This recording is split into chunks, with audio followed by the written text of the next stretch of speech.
All right. We have a great crew and a great webinar opportunity for everybody this evening. We have a great number of folks that have joined us as well, both current parents and prospective families. And so we're all thankful for you to be here this evening. My name is Jeff Beck. I'm the Director of Admission at Trinity-Pawling. This is my first year, and I'm happy to introduce our panelists this evening. We have Roberta Liedl, who is the Dean of Teaching and Learning. You'll be able to hear from Roberta quite a bit this evening about the exciting winter session. You have Scott Harf, who is the Director of College Counseling. And you can see Scott is in his office there on campus. Next, we have Gabe Avis, who's an art teacher coming to us live from an art studio that we have on campus. We have Cody Doyle, mathematics teacher that is in his classroom. And we have Cyrus Rothwell-Ferraris, who is an English teacher, and he is in his study.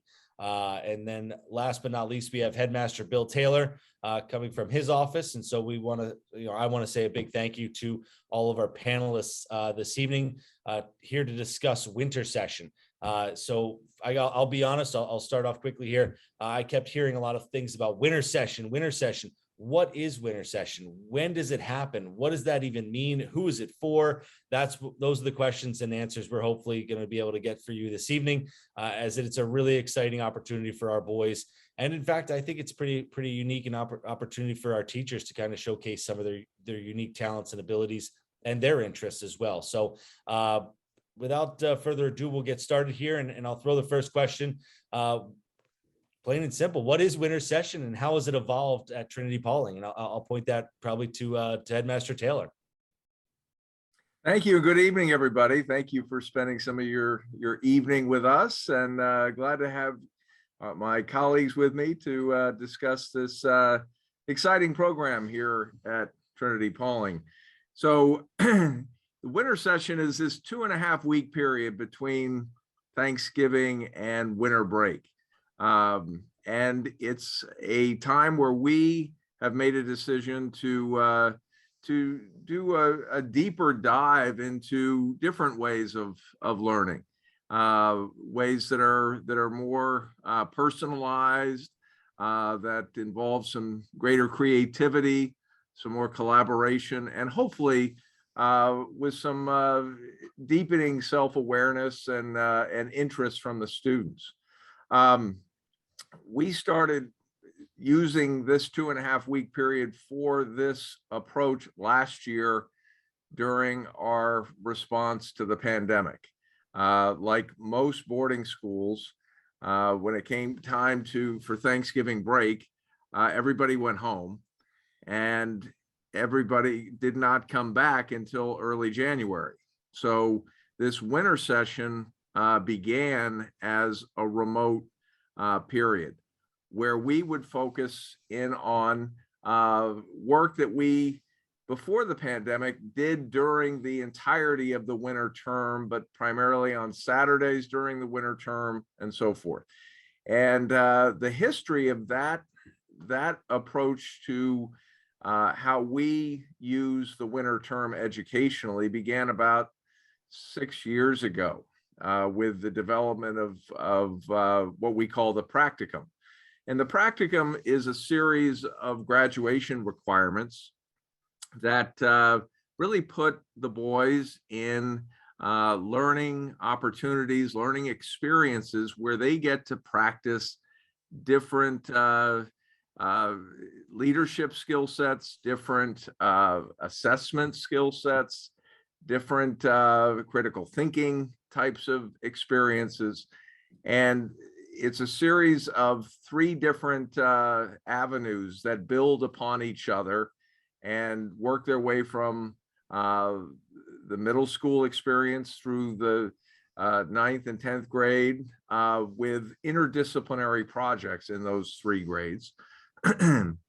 And it's an opportunity for different disciplines, different approaches to learning to come together with 2 different faculty members who are synthesizing learning objectives through the creation of a project. And the boys have an opportunity to select something that they have an interest in those grades, and then to create something with the guidance of the teachers. The juniors use this time in the practicum to work on some critical thinking skills in a collaborative way to solve real world problems. And then the seniors use this time to do a much deeper dive into something that they have identified as an interest. Perhaps it's a future vocational interest, or in most cases, it's an avocational interest. And that's in time for them to do some pretty in-depth work with some guidance, but it's mostly independent. And the learning objectives surrounding the practicum really are designed to strengthen critical thinking skills, to work in a collaborative exercise with others, to work on communication strategies, mostly verbal, but some written, and to really focus in on creativity. And those areas, those different areas were selected by design because those are areas that universities, but increasingly the business world is saying to the educational world, we need help developing greater expertise in these areas, because these are the skill sets that increasingly are being relied upon in the world beyond education. Critical thinking, communication, collaboration, creativity. So we've designed this educational component around those skills, but we've added in an avenue for that can allow boys to explore different areas of self-awareness, figure out what are my interests, where do I have areas that I think that I may be kind of good at this, or I have an interest in this, or I think I have an interest in this. And to be able to explore that way of learning through something that has a personal appeal in ways that are getting them to exercise different educational muscles. And so that was the impetus behind the practicum. We did that before the pandemic throughout the winter term. And then with the pandemic, as I said, we concentrated this into this 2.5-week period, but we took away the other areas of the learning experience. So classes didn't meet on a regular basis, and they're not going to meet on a regular basis when we come back from Thanksgiving. It really is a dedicated time to do something different.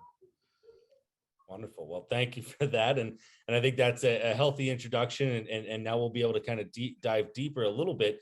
But you did touch a little bit on kind of the academic value that that time period, that winter session time period provides for our students. But I guess I would love for you to be able to address a little bit why this particular idea, this particular academic venture really kind of suits boys really well. And I'd love to hear a little bit more how that works for us at Trinity-Pawling.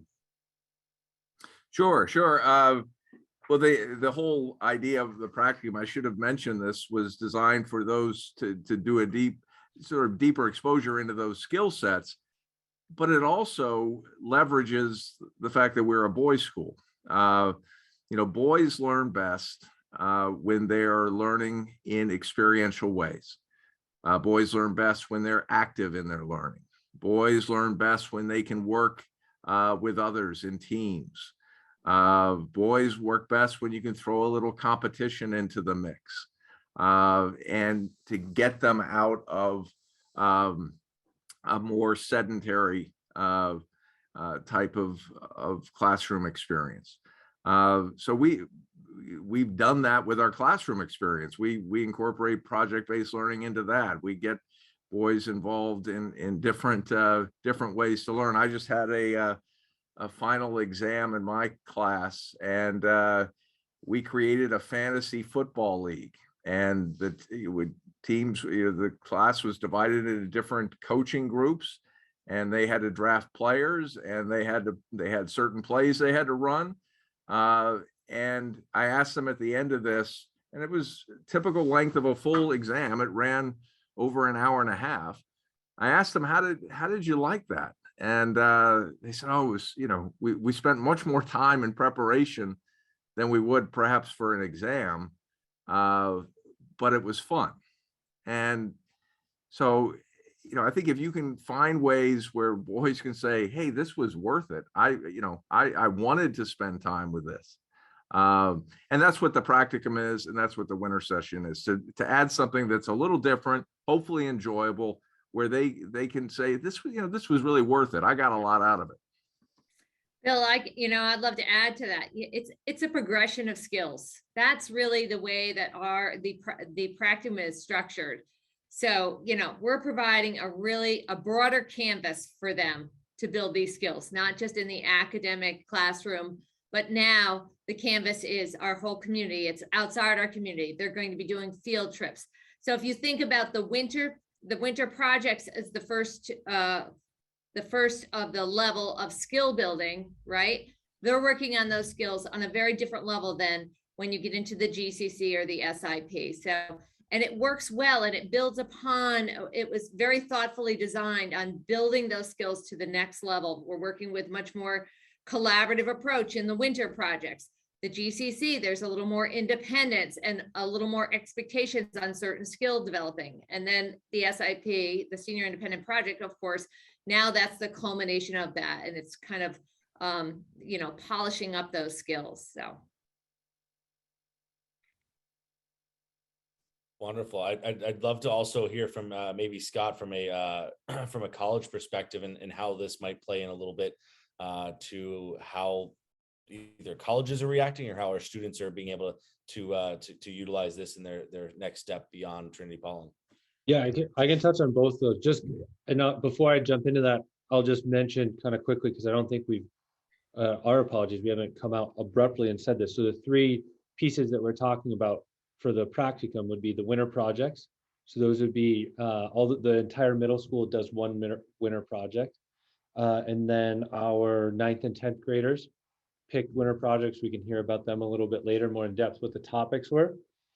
Juniors are automatically going to be put in the Global Collaborative Challenge, and any new seniors or PGs are also put in there automatically. The new seniors or PGs can opt to actually, and we have, I think off the top of my head, we have 4 new seniors and PGs, which is fantastic, that have opted to join the seniors, our returning seniors, to do a senior independent project. So those are the three components of the practicum that we're talking about. We can hear about them more in depth as we move forward. But in terms of what I'm hearing back from colleges, it's been incredible kind of seeing all of our college reps who were finally able to have back on campus this year. Their eyes light up when I tell them that they know about the winter projects, they know about the Global Collaborative Challenge and the Senior Independent Projects. We've been doing it for the last 6 years, like Bill said, but this is the first time second time in person that we're investing this much time and energy, and the students' time in this too. And the colleges love this. A lot of them kind of chuckle when they're like, well, we do this in January anyways. Like I had it at Colby, we had Jan Plan, and we did these intensive courses. So their students on the other end of things are doing it. So it's good to have that experience. But it's also, the hot topic in college admissions right now still is that most schools are still SAT and ACT optional. So there's this missing piece of data, and we're seeing more and more students applying. So there's this massive influx of applications, but you have less data to look at and determine who's a good fit. Well, here's our answer to that is, here's in addition to, algebra and chemistry and English class, here's something else that our kids are able to show off on their transcripts. And then the kids have really taken to showing it off in their own ways on their applications. Some of them are writing some or all of their college essays on what they did for the Global Collaborative Challenge or what they're hoping to accomplish for their senior independent project.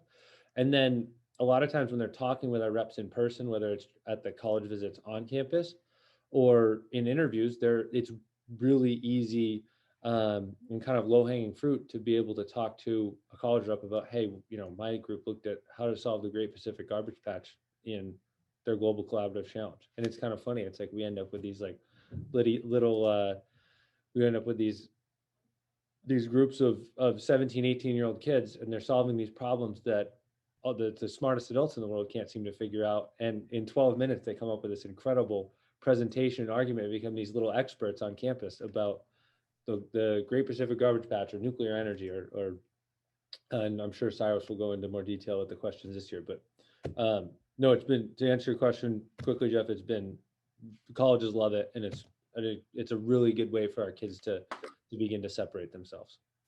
Awesome. Well, thank you. And shifting to maybe some of our teachers that we have here on the webinar, I'm hopeful to kind of hear this year with the opportunity for us to do the practicum here in person.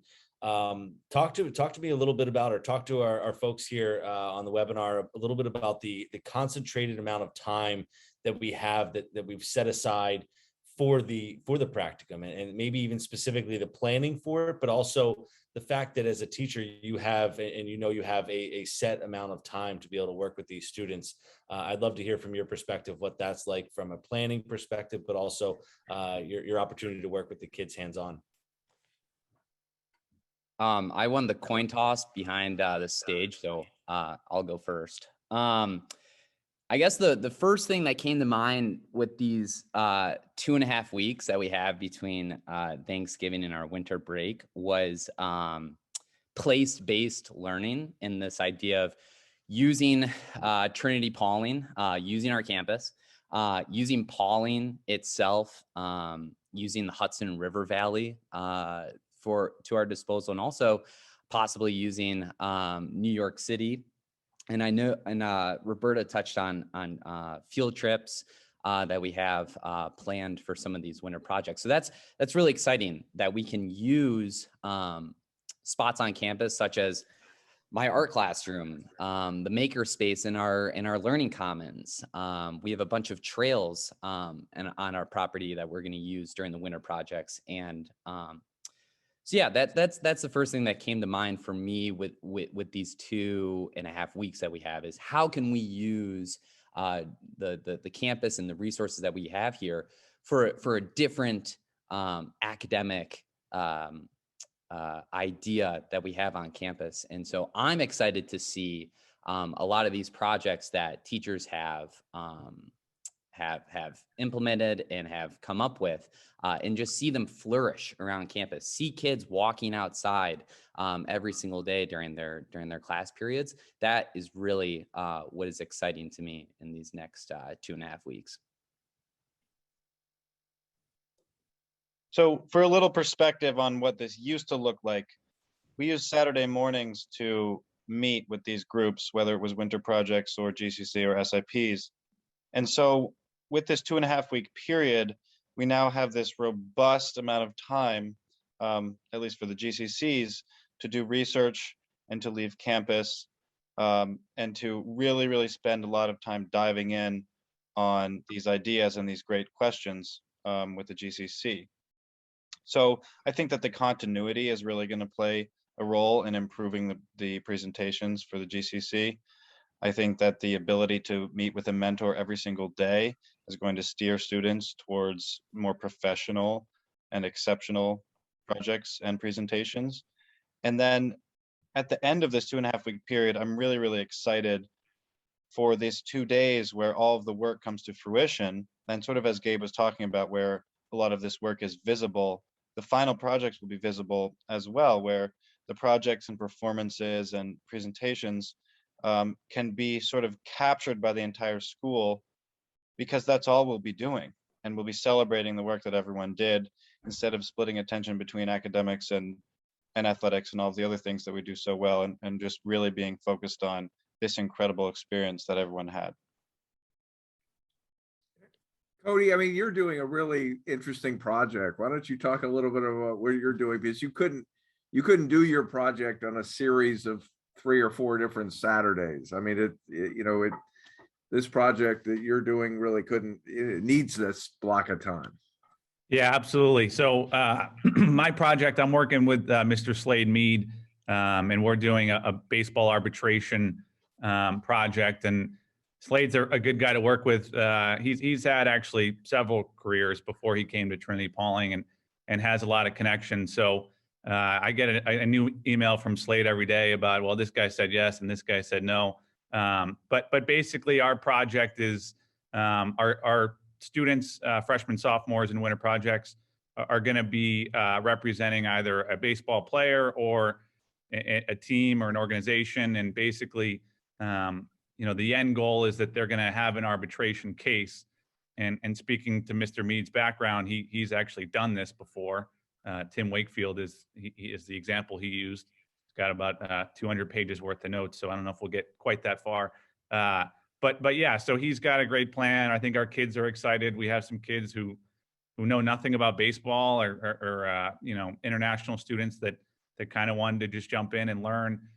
We got a trip to the Hall of Fame planned, and I think as Bill said, being able to focus in for a short period of time on one thing, and again, I think it'll give these kids an opportunity to explore at a depth that we haven't been able to do in the past, and hopefully it creates an experience they'll remember, and I think it will. And being able to work with each other, learn from each other, is something we're excited about. And as faculty too, being able to kind of focus in on one thing. I know certainly I'm passionate about baseball, and I look forward to learning from Slade as well. But I think it'll be a good experience for our kids and something they'll remember.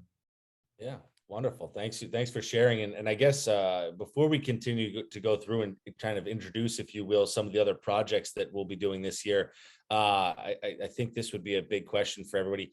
How do students go about selecting these projects? How do they get to get into your project there, Mr. Doyle, and baseball arbitration? How do we do this, right? So what does that look like? What is that process? So I'll take that one. A lot of planning went into this, and I have to say kudos to Gabe and Cody and to Cyrus and to Josh Frost and their implementation of this. They are true leaders of their colleagues. And so I think it was the last weekend of October, our faculty collectively continued to develop these ideas that they had. This started back in the spring of last year. They were already starting to solidify some of the ideas and brainstorming and collaborating. So they kind of got the things in place. And on the 3rd, the students got to get a preemptive on, we had an advisor-advisee lunch on Friday, which is unusual for us. All of the projects were out. We have 13 projects for the freshmen and the sophomores, and we have one project for the middle school. We've decided to let them build that collaborative skill set together, and there's an amazing project. I think the older kids would love to do it. But so they went over it with their advisors. They talked about it. They made a plan. And then the great thing was Saturday morning, they all came down to the field house where all of the project leaders had tables. And this was great to watch. They had signs in front talking about their projects, and they each got to do a 5-minute or 3 to 5 minute elevator pitch. All the 9th and 10th graders were up in the bleachers. As they came in, they got a ticket. If they were 10 minutes late, they didn't get a ticket. And these tickets were 1 to 10 or 1 to 100. And then we randomized again. So even if you got the, number 1 is your ticket, unfortunately, you didn't get number 1 choice. So we all of a sudden randomized it 20 to 29. And it was amazing because they got to run down and sign up for their project. And, you hear all of a sudden, the first or second one wasn't so bad because there was lots of slots, because we only have a certain number of slots with each project. There isn't a losing project in the lineup. So, and I could feel that energy. I didn't hear anybody, kick the sand at the end saying, this is awful. I hate what I've got to do. I never heard that. But by midway, some of them were putting placards up saying it's full, it's full. And you could hear when I read the next number, they'd be like, oh, or they'd be running down, and you could see them kicking up their heels, running down to try and get down and sign up for their project. So it was once again, like Mr. Taylor says, it's the competitive edge. That was fun. It made it a great time. They have their projects the following weekend. They had their first meeting. So they're up and running, and I'm really excited. It's very structured. So much effort went into it from the faculty point of view. Awesome. Awesome. And Cyrus, do you want to maybe touch on the GCC and also introduce maybe some of the projects that kids will be doing this year in the GCC, the Global Collaborative Challenge? Definitely. The selection process was a little bit different this year because we had a little more time to prepare for it as a faculty cohort. And because we allowed the students, once their teams were created, to actually come up with some questions by themselves. So we supplied a list and gave teams an opportunity to figure out something that really spoke to them and something they were curious about following. I'll give a couple examples here of choices. Should electric vehicles be considered green? Choose 3 countries and compare how their educational systems prepare their students for our ever-changing world. How has COVID impacted mental health? Is nuclear energy a feasible option for meeting future energy demands? What is the net environmental impact of the 4 major sports leagues? Should Facebook have to fact-check political posts? So as the students went through these questions and began to talk with faculty members about how they might begin to answer it, they also had the opportunity to choose one of our institutes for active learning to answer the question using that lens. So as we bring up students into the institutes, they're going to have a look at what it takes to really focus in on one of the 4 institutes in answering a big question before they get to senior year, where they become a real leader in one of those institutes. Wonderful. Thank you. I appreciate that. And that's certainly really helpful for folks to understand how that process for the 11th graders, juniors and postgraduates that are doing that Global Collaborative Challenge. And Mr. Harf there, do you want to touch on the way seniors come up with their senior independent projects? I would love to. So the seniors worked throughout those 3 weekends that Roberta mentioned, and they're all working in cohorts. There's about 5 to 6 students in a group, and they're led by a faculty member. And one thing I'd add is, in addition to the students moving through the practicum, the faculty, we introduced this year, the faculty actually moved through the practicum. So the people that are working with Cody and Gabe in the winter project, half of them will do it again next year. The other half would move up to the GCC. The GCC people that are working with Cyrus would move up to the senior independent project, and the senior independent project faculty who are working with me will actually swing back around and pick up a winter project again next year.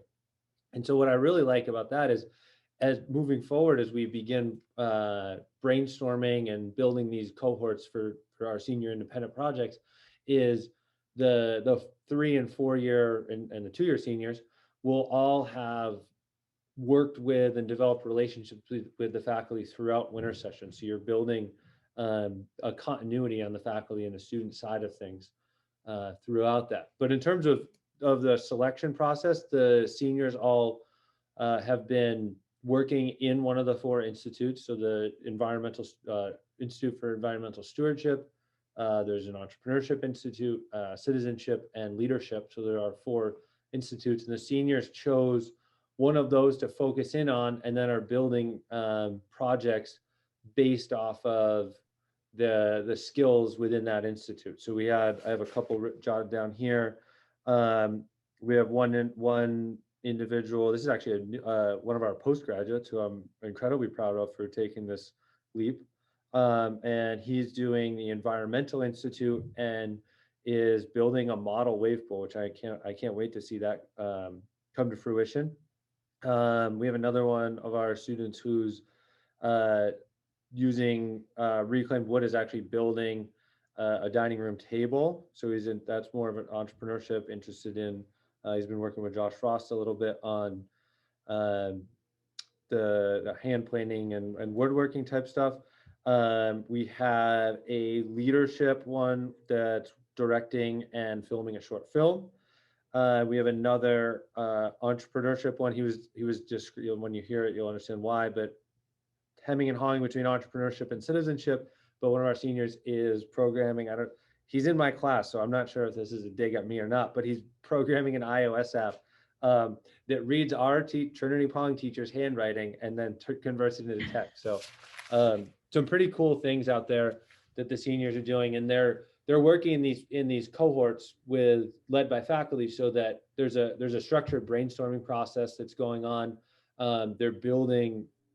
They worked in the last 2 Saturdays, actually, after they've already picked a topic in an institute, of working in through a structured set of questions that helps them outline not only their thought process, but also the time that they're going to be spending, because again, their keyword being independent, they're checking in with their faculty mentor throughout the winter session, but they are working independently. So they're leaving and returning with a general timeline that they have to stick to.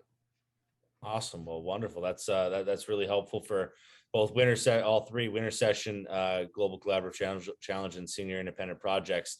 And a question did come in, and I want to kind of shift here a little bit, but the question kind of relates to, is there a correlation between winter session and the institutes, which we've kind of covered in past Pride perspectives, but how do those two kind of correlate? are they working together? Are they what does that kind of look like? And so kind of what is that what is the Institutes for Active Learning, how does that play into the winter session here? I can take this one. Go if that's ahead. all Yep. right. So the winter project, the first leg of the practicum, I look at the 4 institutes that I mentioned earlier. They're like our pillars of active and engaged learning. So all 4 of them kind of weave their way through the practicum. So nothing's existing independently. It's all working together. The winter project, the first iteration of the winter project, we had to have the faculty were instructed to have people from different departments or subject areas. So I did a winter project my first year here, teaching economics, so history department, and Spanish teacher, I think I worked with, so foreign language and history. Last year we introduced, and this year we're continuing that, instead of worrying about like academic core subjects being interdisciplinary, we want to be interdisciplinary within the institute. So you're picking the faculty have identified for each winter project. We're looking at entrepreneurship and leadership, so merging those skills together. The next level up, the GCC, Cyrus already mentioned it, but each group is focusing in on just one institute. So in theory, you could actually have one group who's answering, you could have 3 groups answering the same question, but one might be looking at it from an entrepreneurial sense, and the other might be looking at it strictly from an environmental sense.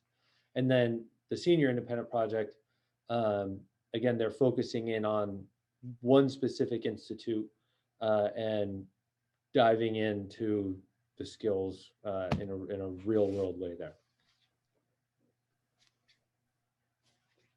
Perfect. I would just add that when we created these institutes, we launched them earlier this year. Those 4 different areas that we selected and identified, leadership, entrepreneurship, environmental stewardship, and citizenship, those areas were sort of self-identified for the past 6 years, because that's where the senior independent projects were breaking down. You had a good number of them that were focused on areas that would be germane to leadership or the environment or citizenship. And so we identified those as being not only super relevant to today's world, but also super relevant to the interests of our students. And one kind of interesting case study of this is having done the GCC last year with having the students choose one of the institutes, and then this year again doing it, is we had 18 groups this year, we had 18 groups last year, and we had a mirror image of the institutes that were picked. So this year there was, Cyrus texted me this morning, there was 6 citizenship, 5 environmental, 4 entrepreneurship, and 3 leadership. And it was exactly a mirror image last year. I just looked it up, where there was 3 citizenship, 4 environmental, 5 entrepreneurship, and 6 leadership, I think. So it just was interesting to me that like Bill said, it ends up kind of these were very self-selecting anyways. Awesome. Wonderful. Thank you. And obviously anybody else is welcome to jump in here, but I would love to also kind of put this back to our teachers that are on the webinar here, and kind of talk a little bit about the advantages that you see as a teacher in doing winter session? I know you touched on it a little bit, but I'd love to have you dive in a little bit more if you can, in terms of maybe even from a teaching perspective to reinforce what we're doing every day in the classrooms, to then be able to have a separate line item, if you will, that we can address for our students. If you want to jump on that for a little bit. Yeah, I can start. Yeah, I think as teachers, it's obviously a good opportunity to do things a little bit differently. You know, again, as a math teacher, you know, it breaks up the routine. I think the same way the kids feel like it breaks up, you know, some of the routine, and being able to get involved in a little bit more of a discussion-based setting, you know, where kids can kind of talk to each other, learn from each other a little bit. You know, again, you know, for my project specifically, we have kids from different backgrounds that, you know, really some of them probably know a lot about the topic going in, and some know nothing. But it'll just be interesting to see how they learn from each other. You know, I think the kids have already started to kind of draw parallels, the ones that don't know maybe the topic so well, to things they do. And I think being able to be in that discussion-based setting where, you know, again, kids are able to work collaboratively, but also, you know, just get a different perspective on the project, but also kind of the world we live in. And that's something as a teacher, you know, I'm excited to see them do. Cody, I'd love to join in on that. Don't you have like 3 students that have never heard of baseball and they signed up for your baseball arbitration, right? Exactly. Yeah, it's we have 2 students from Mexico and 1 from Spain who, yeah, they knew nothing about baseball, and you know, they've said the right things. Is, you know, I figured while I'm here, I might as well try to learn more about, you know, because baseball is, you know, we call it America's pastime, so they're trying to learn a little bit more about it. And it was funny. Yeah. Going back to Roberta talked about the signups, and, you know, I think as teachers, one of the things that, you know, I found interesting or encouraging, you know, maybe it's a better word, is how excited we were for our topics. You know, I think we all felt like the first 7 or 8 students were going to run to our table and sign up, and we'd be closed right away. And so, you know, it was funny seeing them kind of bounce around, like, you know, how could anybody not want to do this one? But again, I think that speaks to kind of the excitement that our teachers have about also being able to explore an interest of our own. And it also follows what Scott was saying, is we have the teachers going through this progression. They have the same anxiety and the same stress level as the students have in these projects. You know, they are learners as well as teachers. So it is absolutely structured to be collaborative. And that's the exciting thing, because I don't only get to watch the students evolve into some of these amazing, you know, these amazing skill sets. I watch the teachers get a little uncomfortable and learn this from the students. So it definitely becomes an opportunity for a role reversal. So. Just to build on what Mr. Doyle's saying, I think it really speaks to the dynamic and talented people that we have on campus, because it's not just interests that people are offering, that our faculty are offering to our students during the winter session. These are professionals who happen to be teaching now at Trinity-Pawling School. You mentioned Mr. Mead, who worked as an agent. And there are many other people who are creatives or who were business people who are having the opportunity now to, you know, share that talent and that expertise with our students in a way that they might not get to if they're a math teacher or if they're reading fiction in English. And I'll just add on to something as being the only person on this panel that doesn't have a healthy head of hair. That speaks to my years of doing this. I've been probably teaching for over 30 years. And all of those years in independent schools that have always had a very narrow marking period between Thanksgiving and the Christmas break. And I'm a history teacher. And, you know, I would, try to teach in that 2.5 weeks. Maybe it's 3 weeks at some schools. Well, the students have just come off one break. They've got another one right on the horizon. It's hard to keep their attention, not just at Trinity-Pawling, but the other schools that I've been at. And then the winter break is a good, 2.5, 3 week break. And so as a history teacher, I would then come back in January and reteach a lot of what I taught in that 2.5 week period between Thanksgiving and Christmas. So if we're being honest with ourselves, is that the best use of the time? And if we can get greater value for this investment of time, and I think that's one thing that COVID taught us last year, is that we knew that, okay, do we really want, how valuable is 2.5 weeks when sandwiched in between 2 breaks of remote learning going to be? It's going to be better than not doing it at all, but could there be something that could be even more valuable? And that's what we found last year, even was remote. When you allowed students to have a deeper personal connection with what they were learning, when they could choose some of that, they had greater autonomy and they did it in a much more active way. They got more out of it. And that's what led to the decision to change the schedule for this year when we are in person, because we think it's going to be a better use of the time. And I would add that we're taking an opportunity for like AP teachers. They have structured time built into our schedule. So we have it set up so there's enough autonomy and enough flexibility with the winter projects that they can take those field trips. But it's very intentional. There are clear objectives. We're working on those skill sets, but we also have opportunities for AP classes. We have AP, we have some evening sessions for APs. So the teachers can decide and the students together can collaboratively decide on how intentional they have to be during that time. So we've tried to think of every aspect to make sure we can use those 2.5 weeks to the benefit of the student. Wonderful. So I guess a couple logistical questions, and also in terms of the supports that Trinity-Pawling also offers as well. Are the Saturdays part of the winter session programming as we move forward here? And the other piece to that is the students that are in our Center for Learning Achievement, which represent around 18 to 20% of our student body. How are they still receiving supports through doing these projects? Are they continuing with the work either with their executive skills, or how does that all play into this? And I know you just touched on advanced placement, but just to make sure we're addressing our entire student body here, I'd love for you to touch on that as well.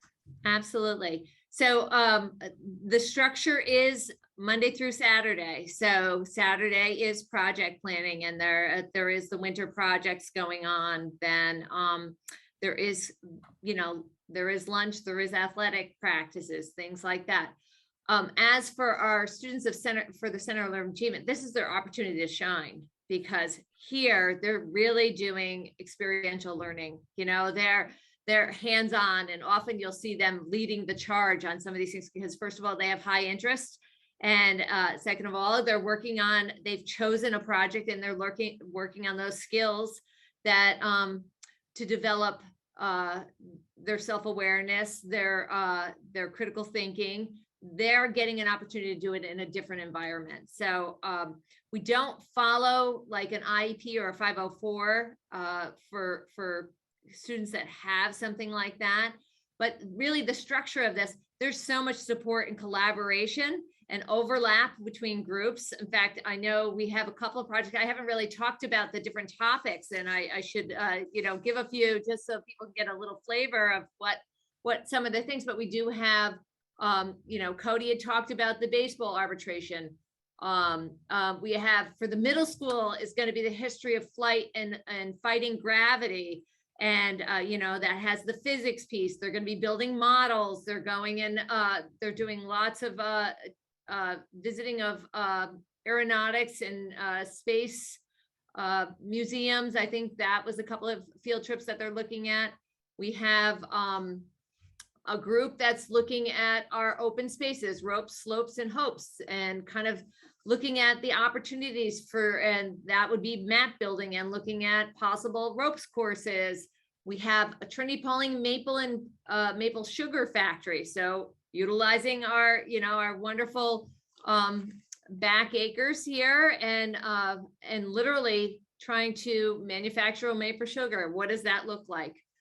Then we have 2 projects that are collaborating, and here's a perfect example. We're doing, we have one that's the Trinity-Pawling Bake Off. So, and then the pilot episode of the Trinity-Pawling Bake Off. And I don't know if I told Mr. Taylor that, but I'm trying to advocate for them, or we're looking for a kitchen. So we know that your house on campus has a rather large kitchen. We'll talk later. So they're, you know, it's like the cast and crew. So building skill sets, they're going to use the Culinary Institute. They're accessing some of those pieces. So there is a great collaborative process, and I've seen it already with the development of these and the really thoughtful progression and the structure of those Monday, Tuesday, Thursday, Friday. We have you know, morning blocks, afternoon blocks. We have evening blocks if we need to. We give the autonomy to our project leaders also. If you know, if you need to go out and painting out of this world, that's Mr. Avis is one of his projects. So he is kind of supporting another project, but you know, that is painting and also looking at, you know, the planets, and they might be outside laying in the quad, hopefully not in the snow, but you know, so those are opportunities that they'll be able to utilize, and students that need support, they're going to have it there. If there's a writing piece or something, we'll make sure they get the support. So. Perfect. Thank you. I appreciate that. And give it away a little bit of the flavor of what we're going to be doing and what we'll all be excited to watch develop as we get back from break. But before we go, I want to kind of throw this to all of our panelists here. I guess what are you hoping for the students to take away from this experience? And I'll say this specific year, because I think next year, if we have this same conversation, that might shift. It might be different. So what are you hoping to have your students take away from this winter session period that's coming up here?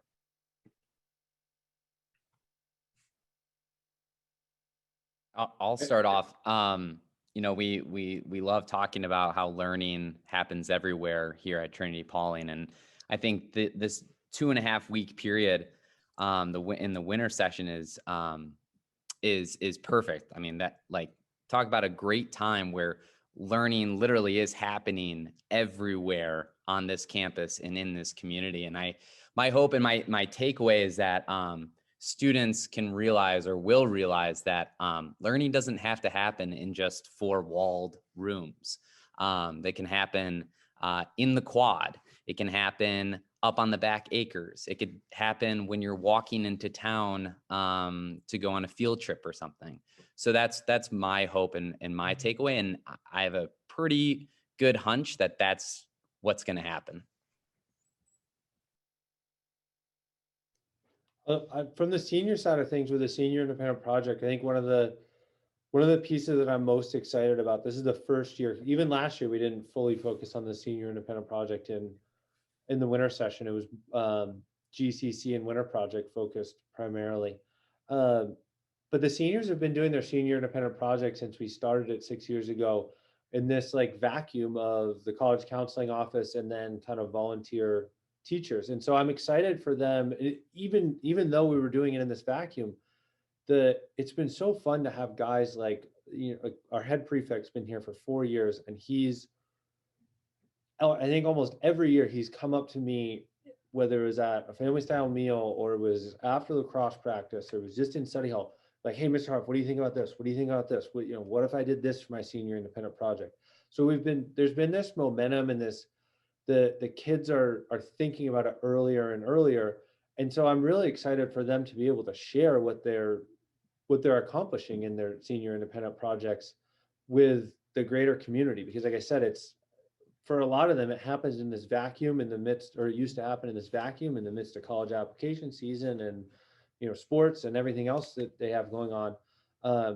And so I think giving them the gift of time is what I'm most proud of, kind of from the school side of things, that they have the opportunity to share that with their classmates, the freshmen that they might be proctors of, or or their coaches that might not have been able to see it in years past.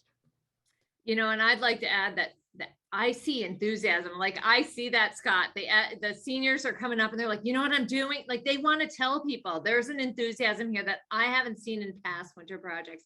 And I've been participating in this for some time. And even with the faculty, they're really excited for this 2.5 weeks. They're ready. They can't stop talking about it.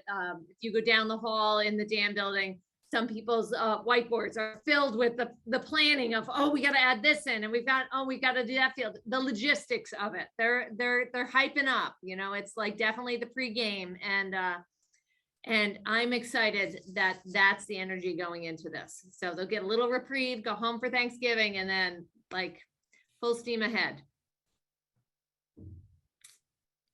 Perfect. Thank you. I just go ahead. add that, you know, I hope that the takeaway this year is that in some quiet moment over Christmas break, or maybe the boy sitting around a table with his family over the holidays and says, you know, I did something really cool. I did something really fun. I never thought I'd do that, or I discovered something about myself because I had this experience. And it really meant something to me. And I think, you know, those are the nuggets when you're working with teenagers, and specifically teenage boys, where you're like capturing lightning in a bottle when that happens. And if we can create avenues where that lightning can strike more often and the bottles are more accessible, then the boys come away from that with a greater sense of who they are and what their potential is. Absolutely. Completely agree. With that, I want to say a special thank you to our guests here this evening. We really appreciate you taking the time during exam week leading up to our break here. And we thank everybody that has joined us this evening on the webinar. For those of you that are prospective families and students, we are open for campus tours, and we would love to host you. And do know that if you visit between Thanksgiving and our winter break, you will get a live look at our students involved in our winter session. So you are welcome to visit at that time. But to everybody, have a happy and healthy Thanksgiving. And please join us again for our next Pride Perspective on December 1st. We'll also have an interactive fireside chat on Monday, December 6th. So feel free to join us for those. But thank you all, and have a great evening, and enjoy yourselves, and take care. Thank you so much.